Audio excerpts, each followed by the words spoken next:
nkaba mba mu gihugu ca Swede kuva ibihumbi 2007. Yes. Ndavyibuka twari abakobwa bane.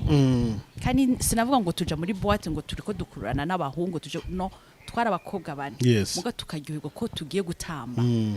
Nkumva umengo ntangura ahubwo no kutangura ibindi bintu byo kuvuga ngo sinanywa. Muga nkumva umengo ndondere nk'akandi kantu gakaze muga ko mnanwa nkarondera kantu gasosa cyane. Yego. Muga karimwo pourcentage nini kugira ndondere wa munezero. Yes. Urumva ivyo bindi byari bitagwa kuzira aho hantu. Yego.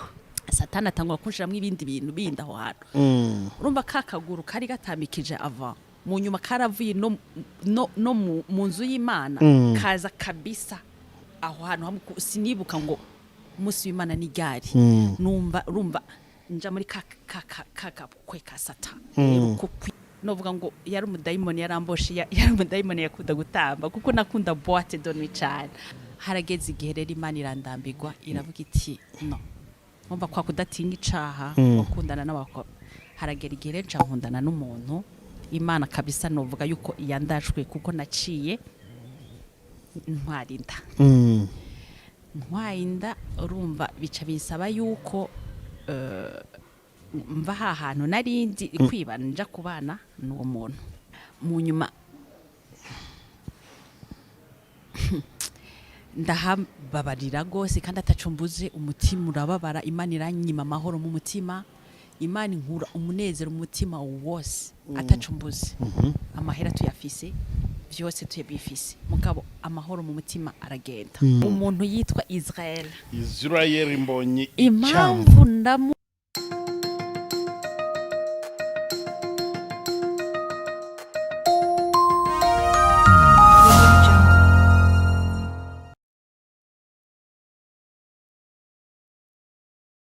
Inshuti bakunzi ba Iyobokamna TV turabasuhuje mu izina rya Yesu Kristo. Ni kwa kundi mutumenyere ko tugira gutya tukazana abantu batandukanye maze tukabasha kuganira nabo. Murabona ko twicaranye rero n'umutumirwa wacu niwe tugiye kuganira. Nukurikira neza ikigano tugiye kugirana. Ndazi neza yuko utari buze guhomberwa rwose kuko haraba harimo byinshi byungura ubugingo bwawe. Reka do tumuhereze ikaze ku Iyobokamna TV. Mwaramutse neza kandi muraho murakomeye. Naramutse Joel. Amakuru. Ndakomeye cyane. Wow, ikaze cyane kuyobokamana. Murakoze. Yes.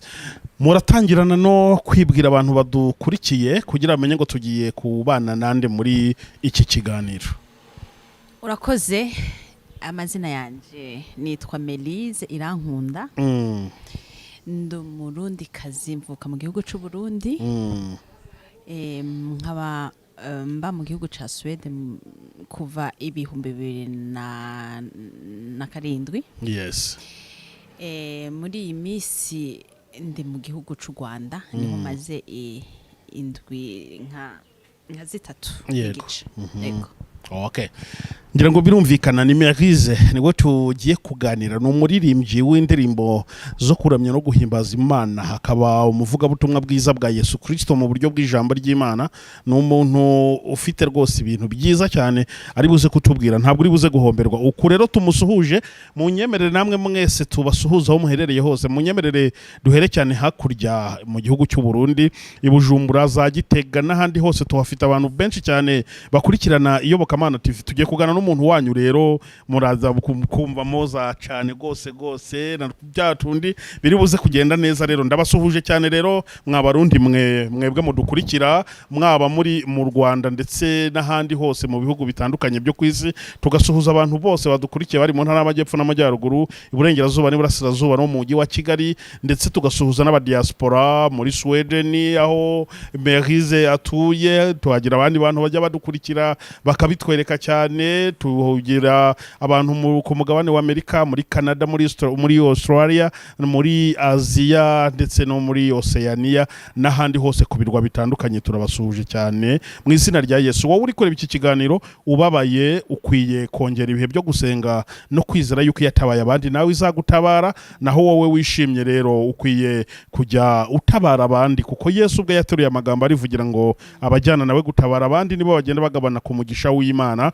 Rero rero mwese Imana ibahire kandi ishyigikira imirimo y'amaboko yanyu kugira ngo ubuzima bwanyu bukomeze kugira umuze. Reka rero Melyse tuganire. Melyse, amakuru yanyu murakomeye? Nukuri ndashima Imana Joel. Muri Sweden mumeze neza? Hewe aho mperukayo twari tumeze neza, abo nasize bari bameze neza kandi nize ko Imana ibarinze gushika ino saha. Ngira ngo ni ibintu byiza cyane.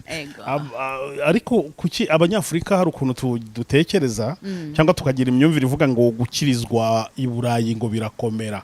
Ugasanga ko hata abantu batuye i Burayi guhakirizwa ntibyoroshye, hari ibishuko byinshi, iterambere ikoranabuhanga ryatubye batagisenga cyane. Wowe wenda ubayo ubona koko gukirizwa hariya bigoye par rapport yo muri Afrika?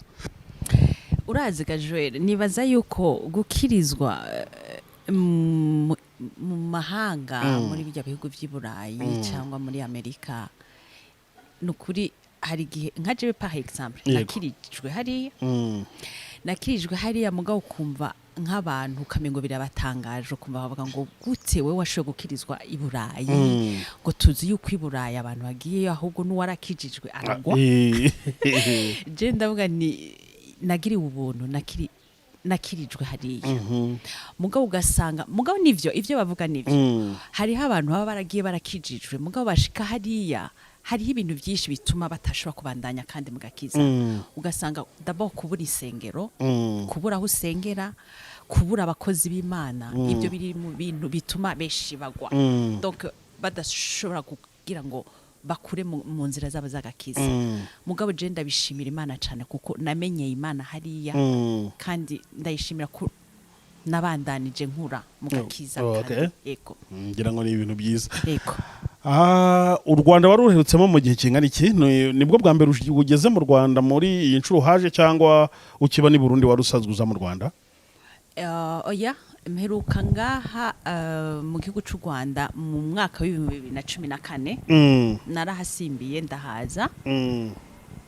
Ego 2014 no mperuka ngaha sijya mbere nkandagiye muri iki gihugu cy'u Rwanda. Nari nahaje. Wow. U Rwanda noneho kuri iyi ncuro warubonye gute rero? Hari ibintu byinshi byaragiye bihinduka yugereranyije muri Sweden ukareba naho mu Rwanda iyo hari which comparison ni iyihe comparison wenda ushobora gukora ku Rwanda?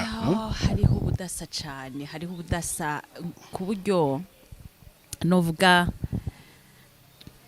ngaho urahura n'abantu urisanzura urasohoka hanze urahura donc hari ubudasa hariya usanga umuntu wese yigunze yirebaho akazi ugasanga uvuye mu kazi uja muhira ugasanga nukwirebaho akazi muhira bimeze gute.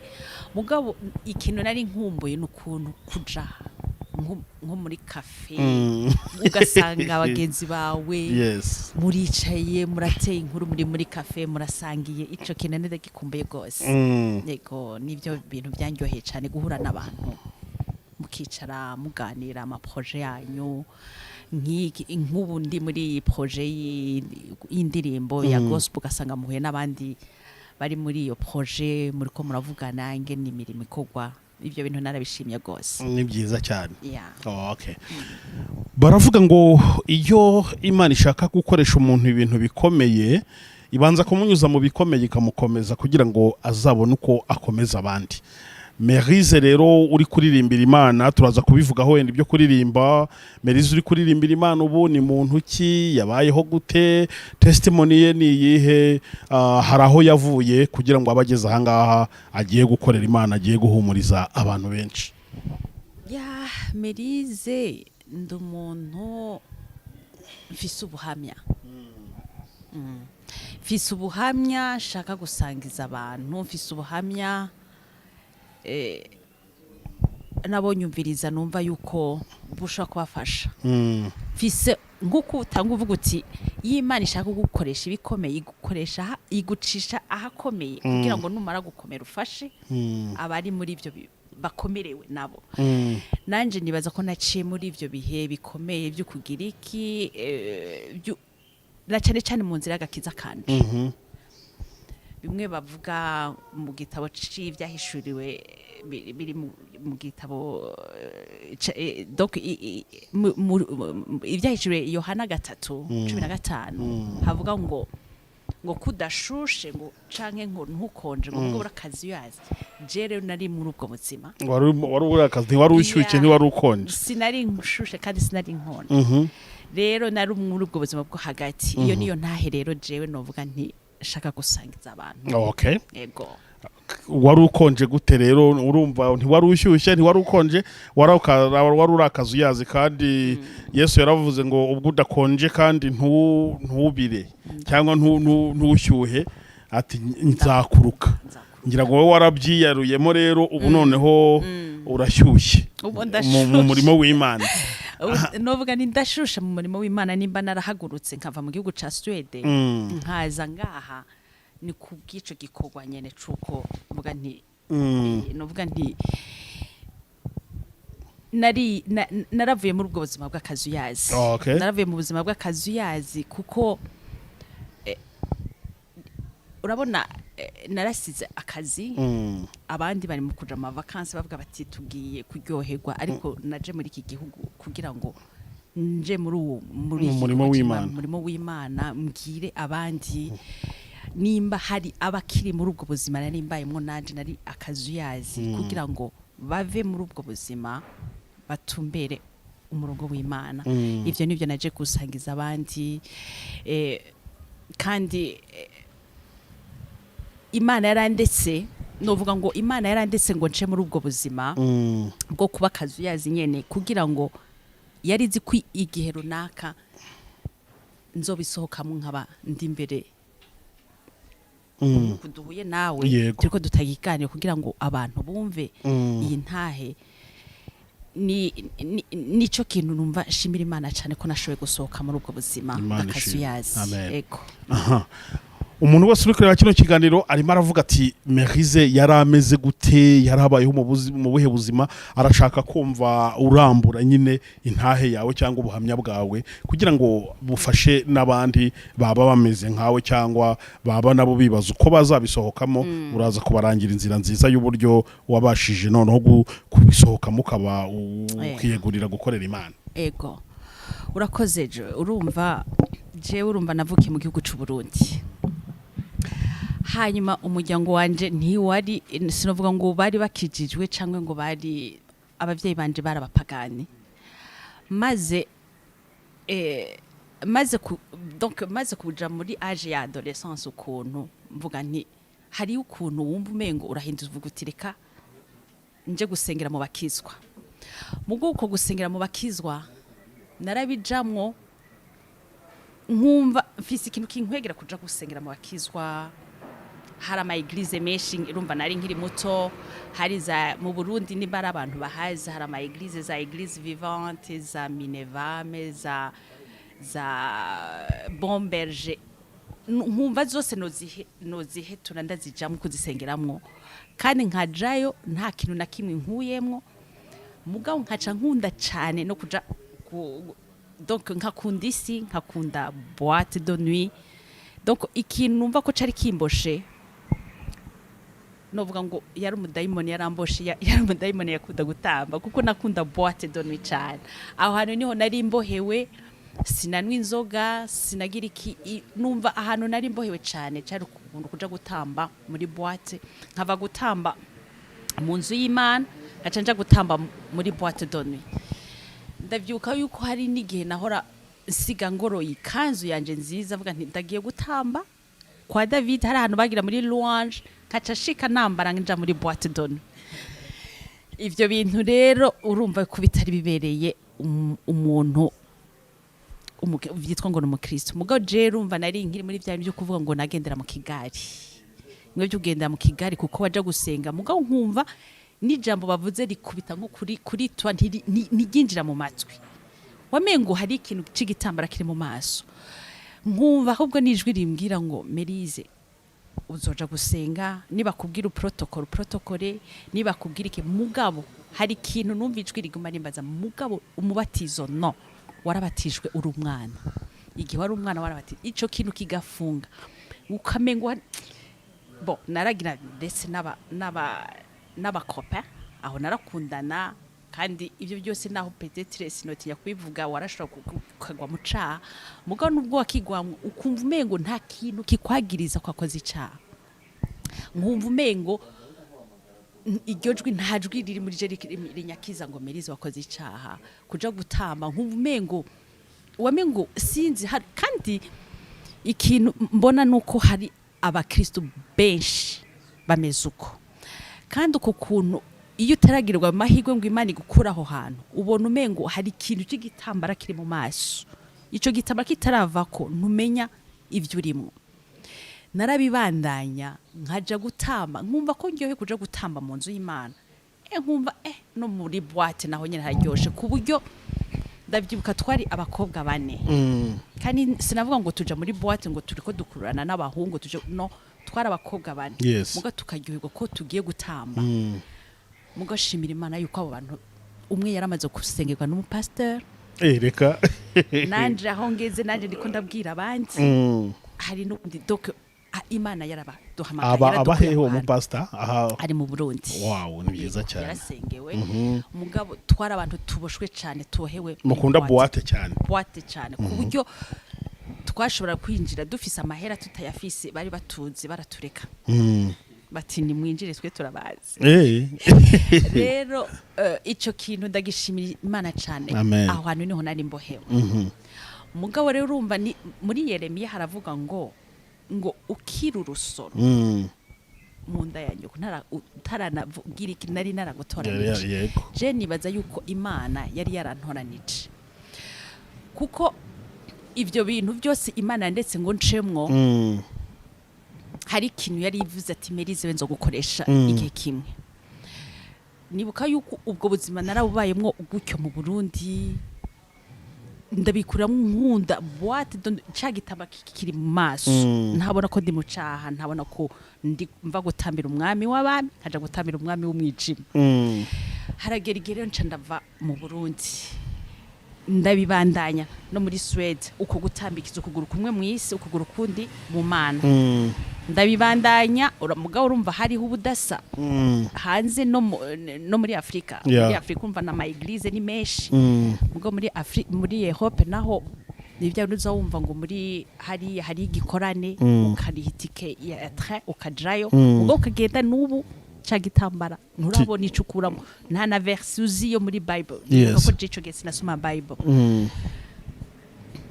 ndabibamwo igihe kinini urumva rero ujyaje muri vuga ngo kudashusha kandi ntukonje urakazuya zindanje ndakuruke mu Kinyarwanda harageze igihe rero Imana irandambirwa iravuga iti no umva kwa kudatinya icaha wakundana n'abako haragera igihe rero nkundana n'umuntu Imana kabisa novuga yuko iyandashwe kuko naciye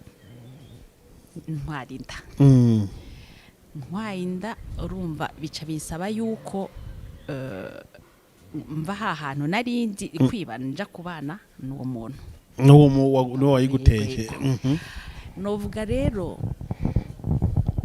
bwabundi Joel y'Imana bavuze ngo Imana ikudashwe Imana ikurekuye hajya ahantu harababaje cyane kuko Imana ibishaka kwigishiriza aho hantu kuko nka je nta kintu nayo ndahabuza aho hantu yari umuntu afise ubuzima bwiza afise akazi keza donc nta kintu na kimwe nari mbutse ubwo hari muri Swede yes mu nyuma ndahababarira gose kandi atacumbuze umutima urababara Imana iranyima amahoro mu mutima Imana inkura umunezero mu mutima wose atacumbuze amahera tuyafise byose tuyabifise mugabo amahoro mu mutima aragenda ndagira ibintu bya depression urabona ko ubwa mbere nari mboshwe n'ico kintu cyo kuvuga ngo naja muri boîte nkakundana n'abakopa mugabo umunezero Imana irawunyaka aho hantu narindira utwara complètement ndagira kantu nk'ukumengo ushaka kudeprima atacumbuze ahubwo numva n'ayandi majwi ashaka kunyumvisha yuko no kwikorera ibindi kugira ngo ndondere wa munezero nkumva umengo ntangura ahubwo no kutangura ibindi bintu byo kuvuga ngo sinanywa ngo nkumva ndondere nk'akandi kantu gakaze mugabo ko mnanwa nkarondera akantu gasosa cyane yego mugabo karimwo pourcentage nini kugira ndondere wa munezero Yes. urumva ibyo bindi byari bitagwa kuzira aho hantu yego satani atangwa kunshiramwe ibindi bintu bindi aho hantu urumva kakaguru kari gatamikije ava mu nyuma karavuye no mu nzu y'Imana kaza kabisa aho hantu hamwe sinibuka ngo umunsi w'Imana ni ryari numva urumva nja muri kwe ka satani rero ko kwigunga ko kubabara ko kumva nta munezero mfise nta mahoro mfise donc sinumva ko no bivuga byose mugabo ikintu nashimye Imana nuko Imana novuga ngo ijuru ryarangwaniye donc ijuru ryaragwana ngira ngo nisi ya satani kagwana igihe kimwe Imana iravuga iti no nuwanje irankura aho hantu irankura muri ubwo buzima ndavyibuka itariki imwe y'ukwezi kwa gatandatu 2013 nakiriye mu batizo kugira ngo rero ushobore kuva aho hantu Imana yaciye mu mukozi w'Imana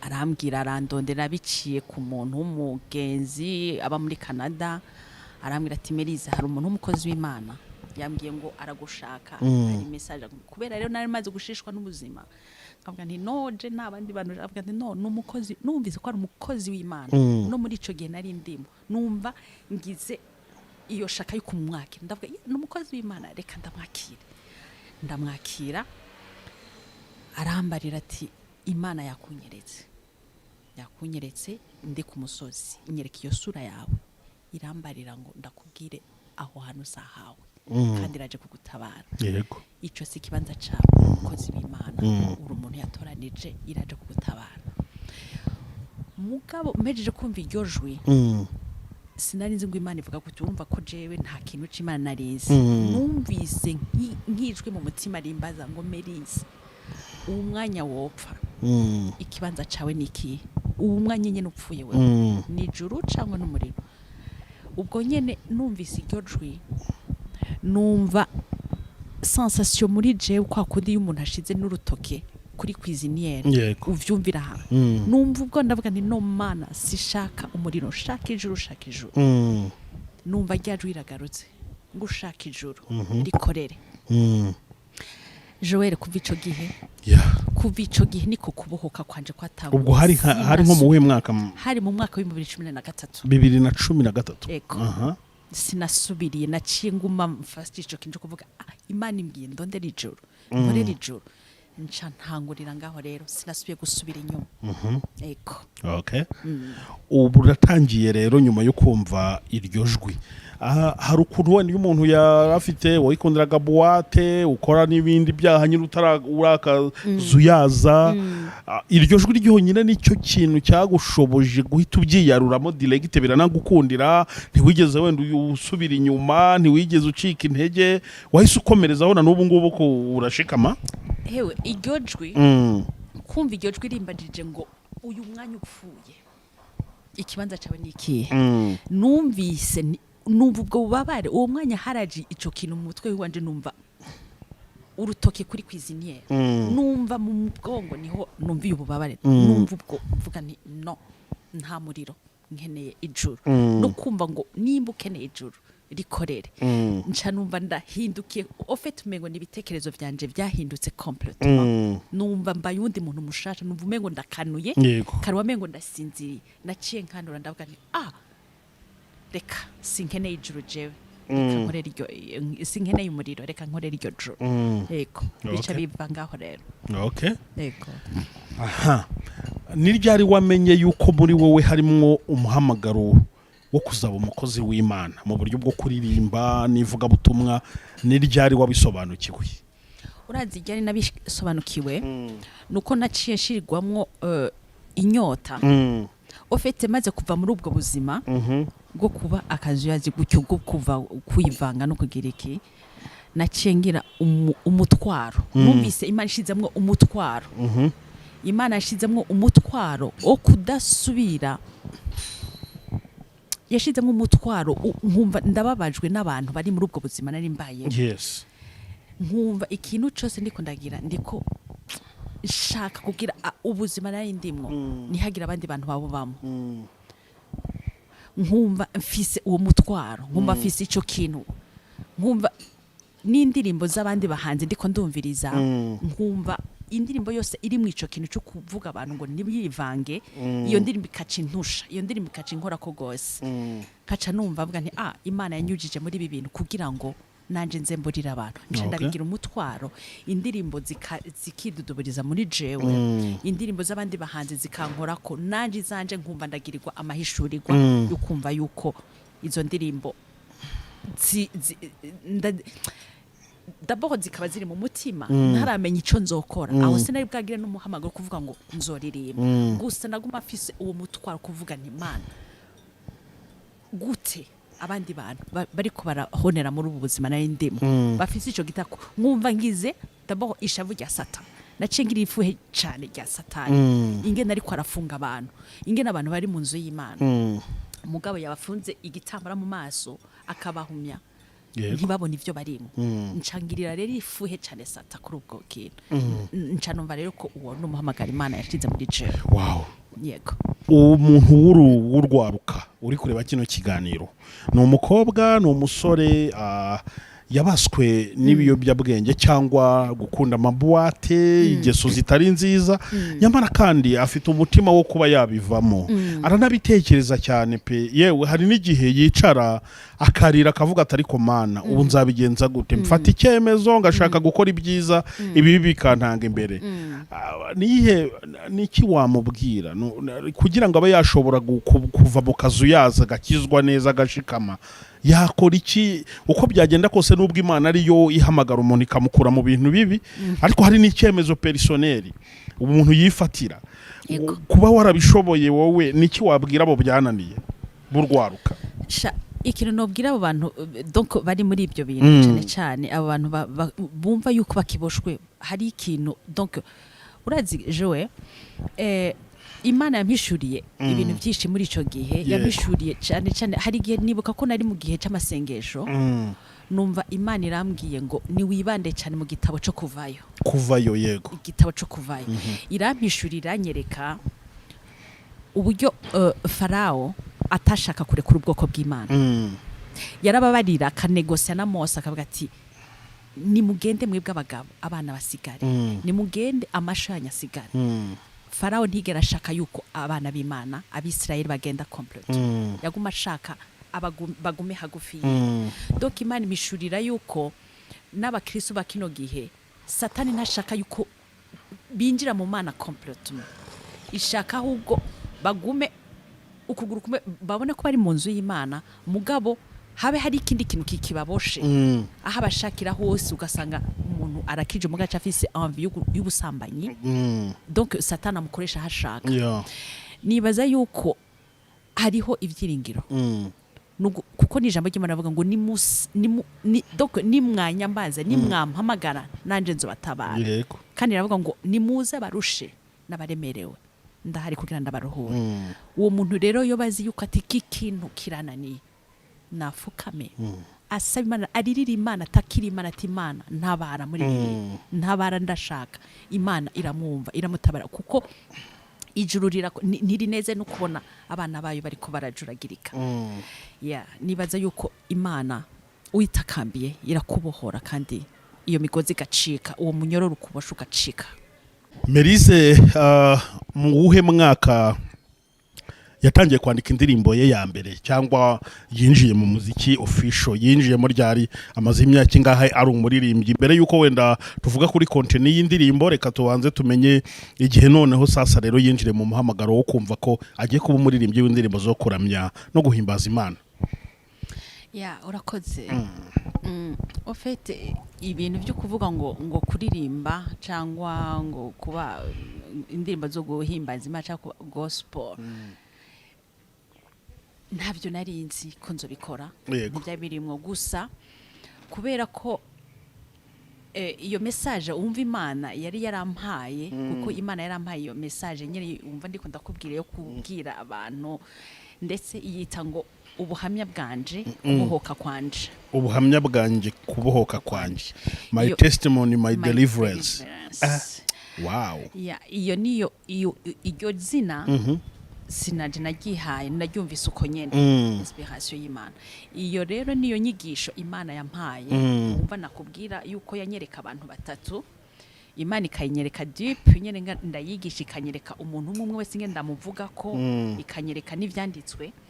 Iyo rero niyo message Imana yabanje kumpa irayinyigisha iraba complete mu mutima wanje ndayimarana imyaka iri mu mutima wanje ntaramenya ingana nzoyitanga ntaramenya ingene izoba deliver mugabo mu mwaka ushize nko mu kwa gatanu kuko je naho nasenga Imana ndayiririra ndavuga nti Imana raba isi iraheze raba abantu bariko bararimbuka mugabo hari message wampaye nzobwira ubwoko bw'Imana sindiko ndabona aho ndiko ndayitange.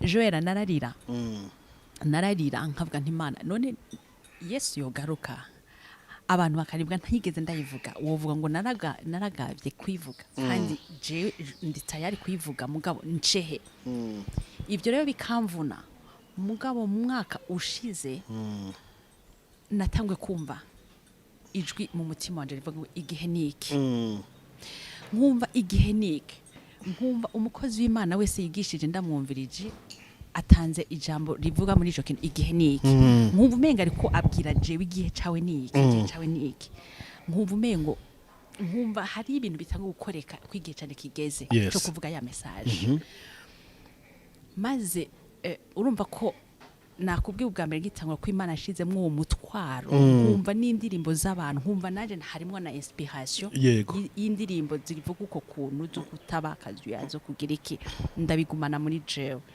zimwe nari nanazanditse ahubwo ndakubwire n'ikintu kimwe gitangaje nkiri umwana muto nkiri muri primaire mba niga muri 5e ou 6e nibuka ko nigana n'abana babiri babakizwa abakobwa babiri bari bakijijwe donc bari muri chorale haragera igihe iyo dufise temps libre atamwigisha yaje baca bicara bakaririmba za ndirimbo zose bagize repetition mugabo hariho indirimbo imwe iyo ndirimbo Imana irayifata iyandika mu mutima wanje kuva ku rudome rwa nyuma rwa mbere gushika ku rwa nyuma mu ndirimbo zose baririmbye mu mwaka wose iyo ndirimbo yarase gufutika muri jewe yarase gufutika donc ubu mfise imyaka 20 ariko ico gihe nari mu myaka ngira muri primaire mu myaka 10 iyo ndirimbo iguma muri jewe iranka gufutika ndakubwiye ko ico gihe numvise Imana imbwira ngo igihe cawe niki irambara ati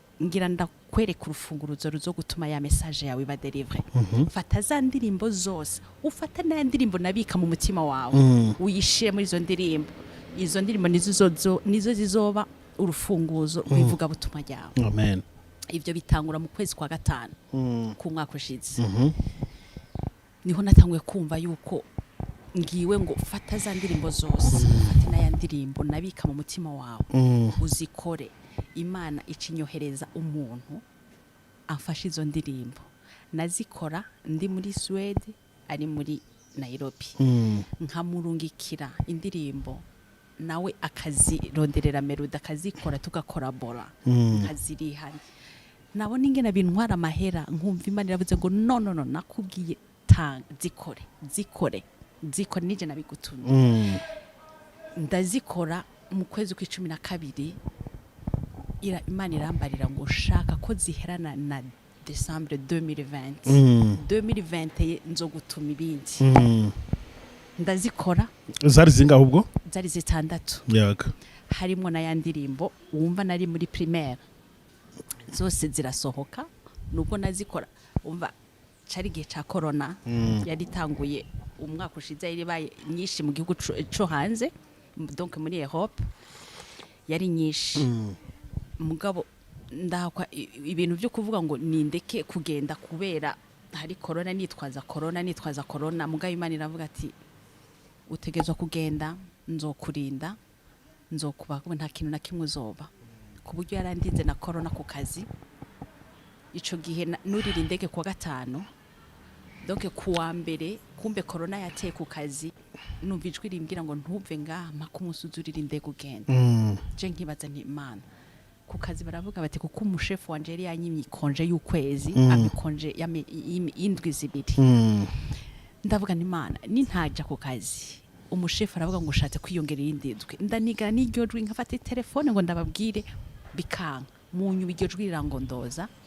ndabarungika ndababwira nti sinza ku kazi ndagwaye mugabo haciye amasanga y'umushefu arambwira ati Melyse wipimishe bambwiye kuri muhira ku kazi hari abakozi babiri bamaze gukora covid hari abandi ndwi bari muhira barindiriye hari abapasya bari kwa muganga wipimishe rero ndavuga nti Mana wambwiye kuzondinda urabitangura nga ndavuga nti ndagiye ndabonye kuzobana nanje muri Kenya nca ndagenda muri Kenya kabisa narumva ku Imana nubwo ntayikora ko yari impande yanje ndazikora rero hanyuma indirimbo eko zirasohoka ya ndirimbo wanditswe ku mutima uri umwana mutoya ndashaka kuduha kapera kayo gatoya kugira abantu banumve ko twaganire n'umuririmbyi ni iyihe yitwa ngo iki yivuga ngo iki turaza kurangira ahantu abantu aho bakura indozo ndirimbo zawe aho bazirondera afite channel ya YouTube y'umuziki ndetse n'ivuga butumwa rye rindi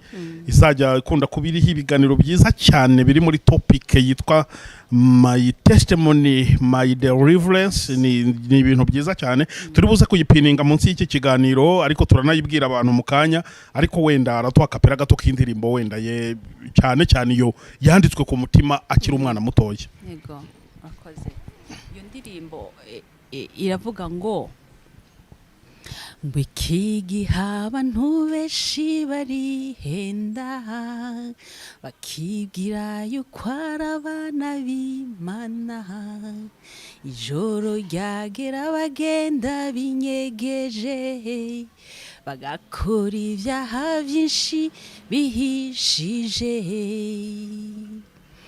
bazofukamanga basaba imbabazi Mana tubabarire ariko umunsi w'imbabazi uzoba waheze Imana izoca ibereka ibyo bakoze binyegeje babibone nk'isenema babibimaramare izobigaragaza n'amahanga byibonere hano harimo ubutumwa bukomeye muri iyi ndirimbo pe n'ukuri abantu babiyoberanya no kwiyorobeka mu murimo w'Imana abantu bagakorera Imana ariko inyuma bagakora amabi menshi abo bantu ibi bintu biri muri iyi ndirimbo nyaboneka ntibizabasohoreho ahubwo ubuhamya bwa Melyse butume buri wese yisubiraho Melyse rero akoze indirimbo zitandatu zirakozwe ubari mu Rwanda n'ubundi muri project zitandukanye z'imiziki hano mu Rwanda ho wahakoze ibihe bikorwa uri kuhakora ibihe bikorwa bijyanye n'ubundi n'umuziki nyine kugira ngo abantu baze kubimenya neza cyane hari n'ikintu wigeze uvugaho nari buze gusoza ikiganiro hakikubajije kuko ndabizi ko abantu bahita bakimbaza ariko mbere yo kukikubaza urabanza usubize icyo uri gukora hano mu Rwanda bijyanye n'umuziki urakoze ofete ngaha mu gihugu cy'u Rwanda naje kumvo novuga zibiri zitandukanye urumva yuko icyo gihe naja muri Kenya umwanya wari muto cyane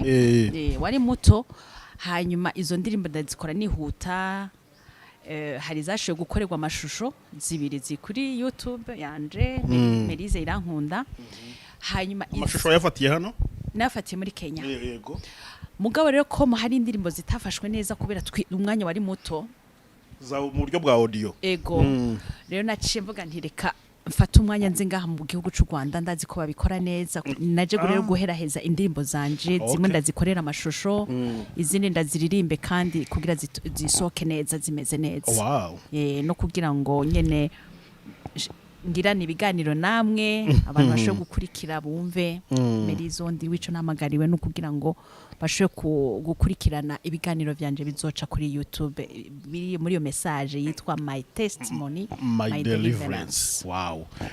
ngira ngo ni ibintu byiza cyane rero. Melyse ari mu Rwanda mu buryo bwo gukora indirimbo ze z'amaudio mu buryo bwiza ndetse na video zazo, na video muri kuzifata na video turi kuzifata. Hari indirimbo imwe iza gusohoka uyu munsi turayitora. Iyo nayo ni indirimbo novuga ko ni indirimbo iri donc tete donc ni novuga bavuga gute niyo nyamukuru niwo mutwe w'iyo album yanje. Niyo yitiriwe album. Yitwa ngo iki? Igihe niki. Iyo ndirimbo nayo twarayikoze video. Ego twarikoreye video. Iri gukorwa nande? Iri gukorwa na Fleury the Legend. Wow, tumusuhuze cyane we na Diane we aho bibereye, ni mu producer mwiza cyane w'umuhanga rwose mu gukora video, indirimbo z'Imana, amafilime n'ibindi.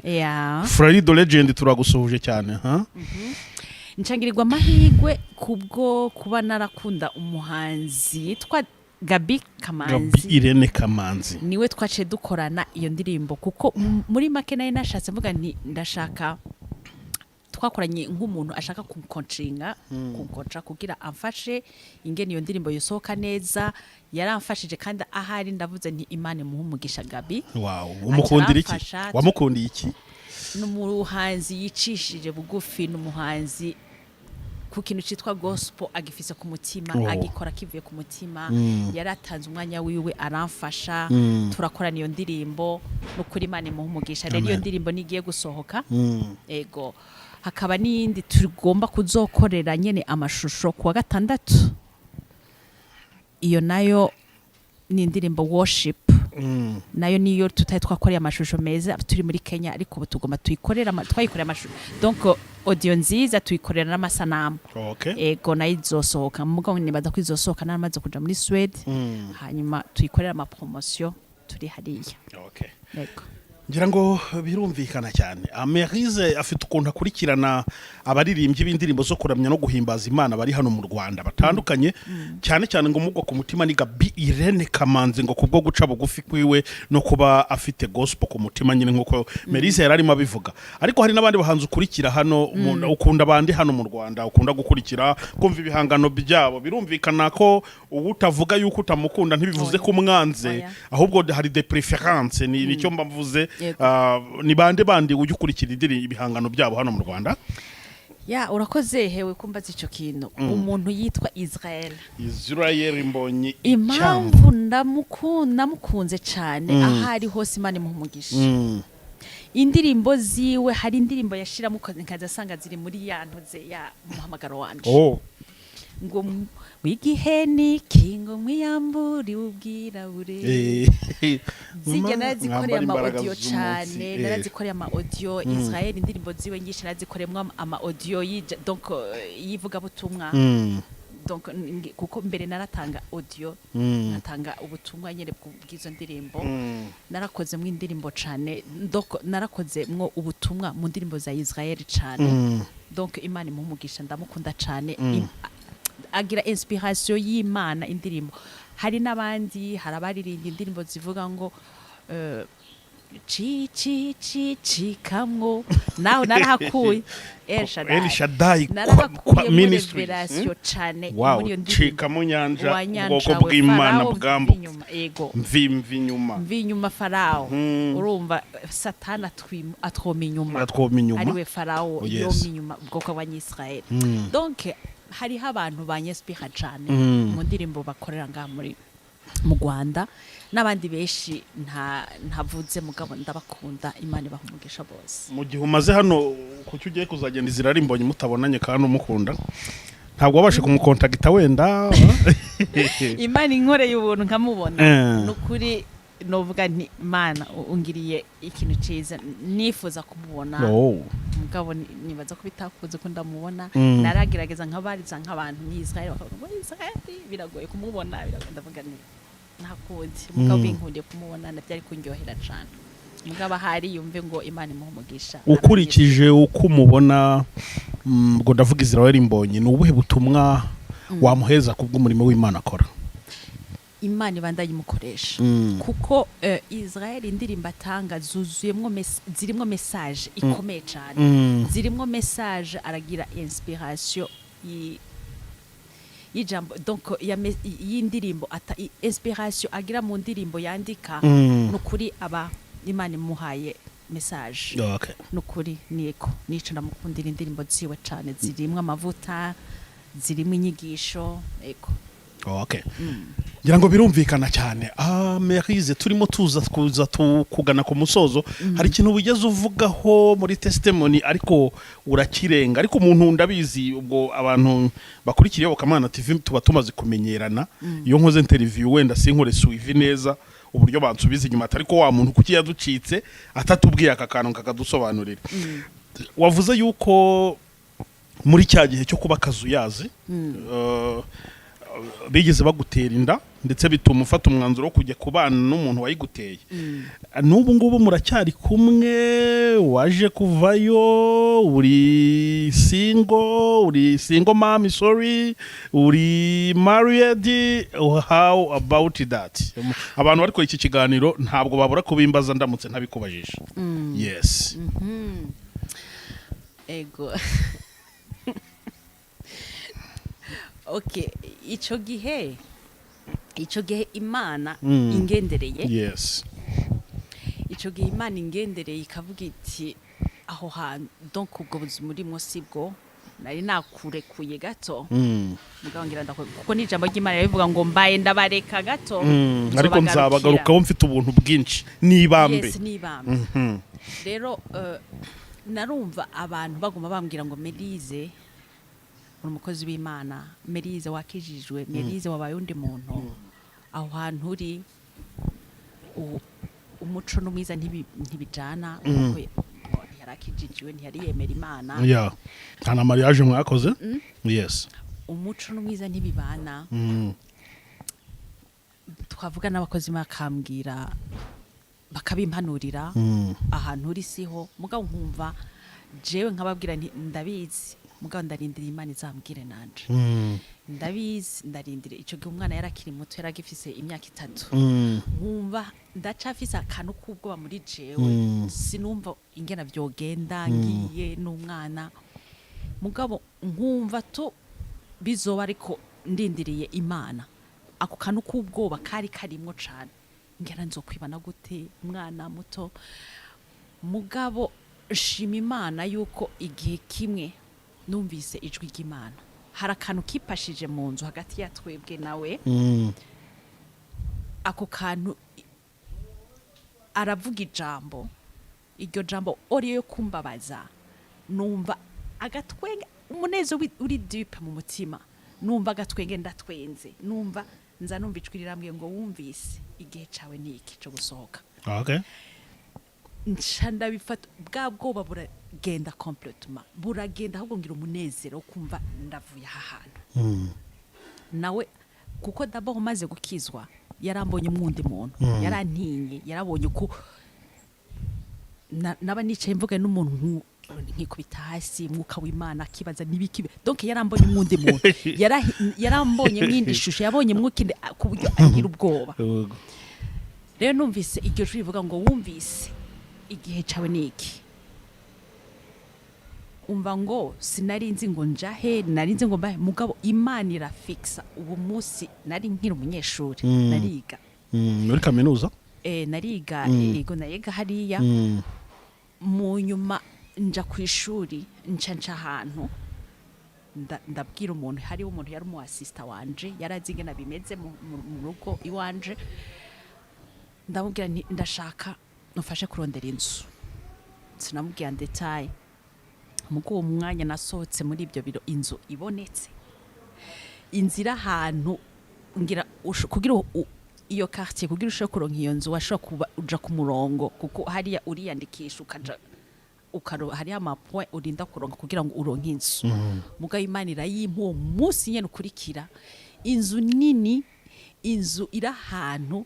Muga nkaguma numvijwe ngo ntutinye, uyifata uko nyene uzoyibamwe, ntizokunanira kuriya. Aho ndi umunyeshure, kandi kugira ngo baguhe inzu uri umunyeshure babanza kubona ufise income, ufise amahera yinjira. Muga nari umunyeshure, muga Imana ikoresha umuntu, iyo nzu arayimpa. Inzu nini, inzu nziza cane, nayivuyemwo haciye imyaka myinshi. nayivuyemo nimuka iyo quartier nabamwe nyene yari hafi ya papa w'uwo mwana mugabo Imana inyimura injana mu yindi ville mu mwaka ushize ya 2 ans ndahavuye muga iyo nzu kuba narayirishe ndi umunyeshuri ndayironkeramwe akazi ndayiriha donc ryasezana Imana yambuga ati uzoyiriha ntuyitinye ukwiri kose rero nuko byagenze ma ubu rero uri single mom Imana iheruka kungirira neza yego fise umuntu yego ndafise umufiance ufite fiance yes wow turagusuhuje cyane aho uri Iyobokamana TV iki kiganiro azakireba uko byagenda ko kereka niba tumva ikinyarwanda ngira ngo ni ibintu byiza cyane rero mwabyumvise Pawulo yaravuze ngo ibyarinda mu yanjye nabihinduye igihombo ku bwa Kristo birumvikana kureka umugabo agakiza kagatuma uvuga ati no reka ndeke ibi kuko bidahuye n'umurongo wanjye ahubwo nkurikire nyine inzira y'Imana ngira ngo birumvikana cyane yes mama turimo tugana ku musozo channel yawe ya YouTube yitwa ngo iki kugira ngo abantu bazaje bayikurikira bagufollowing nyaboneka gukora share gusubscribing kuri iyi channel y'uyu mukozi w'Imana ni inkunga ikomeye uri gutera umurimo w'Imana kugira ngo my testimony my deliverance ibashe kugera kure igere ku bantu benshi bagende bahinduka kugira ngo ibintu byose bigende neza yitwa ngo iki channel yawe ya YouTube Paul mama iracari ku mazina yanje Melyse Irankunda mugabo ndumva yuko nshaka kuzoyihindurira izina mu gihe kiza ikitwa Igihe Niki Ministry Igihe Niki Ministry Igihe Niki kuko na album Imana yambwiye ati yite Igihe Niki donc izo ndirimbo gorotonde kuko nizo ndirimbo kandi ari ikintu nagomba donc nibwirira abantu bariko baranyumviriza indirimbo zanje ntibazumvirize ngo bagire ngo bumve ngo Melyse twumva ingena hinyanyura ijwi iki Imana yazimpaye ku bwa message yes nimba izoshaka ko nzobandanya ndirimba nzabikora nimba izoshaka ivuga iti gwaro rufunguzo kuko ni indirimbo zirimwo message indirimbo zirimwo message cyane nkiyo yo igiye gusohoka mpamagarira abantu kuyumviriza kuko ni indirimbo ivuga my testimony ubuzima bwanje niyo nyene igiye gusohoka kwa kangahe bazoye bayirabire Poloma kuri YouTube kuri channel yanje Melyse Irankunda niho bazozisanga Poloma iracitwa Melyse Irankunda wowe uri kureba kino kiganiro indirimbo igisohoka tuzata tuyishyira muri community y'Iyobokamana mo hejuru abantu nuyibona uzamenye ngo ni ya wa mama twaganiriye ubundi ibintu byose bikomeze kugenda neza yes reka tugushimire cyane kuba wateye intambwe maze ukemera kuganira n'abakunzi b'Iyobokamana TV dufite ku bwinshi bari hirya no hino ku isi ubu iyi testimony yawe iyi deliverance my testimony my deliverance na akantu nakunze cyane niyo mpamvu nakomeje kugasubiramo ngira ngo testimony yawe how wabaye delivered ni ikintu cyiza cyane kuko bizafasha abantu benshi kandi bizahindura urwaruka rwinshi ruri mu kugenda rwivuruguta mu byaha ruri kugenda rujya mu by'Imana rugaruka mu by'isi hano harimo abantu benshi bazahindurwa n'iyi testimony yawe Imana rero idakiranirwa ngo yibagirwe imirimo abera bayo bayikorera iguhereza umugisha cyane kandi nutagwisari ntabwo uzabura kubona umusaruro w'umurimo w'Imana umaze gukora ndetse n'undi umunini ukomeye uri imbere yawe ugomba kuzasohoza mu gukorera Imana iguha umugisha wakoze kutuganiriza murakoze cyane ndagushimiye cyane Joel ndagushimiye Iyobokamana TV ndashimiye n'abanyarwanda bose aho bari ku isi ndazi ko ukurikirwa na benshi kunuze yawe bazoba bashoboye gukurikirana iki kiganiro ndabashimiye kandi kubashoboye kuzogikunda kandi nizeye ko bazogikunda kandi kikanabafasha cyane cyane kuko intumbero yanje no kugira ngo bafashwe uko je nafashijwe nabo bafashwe ibakoreko okay amen amen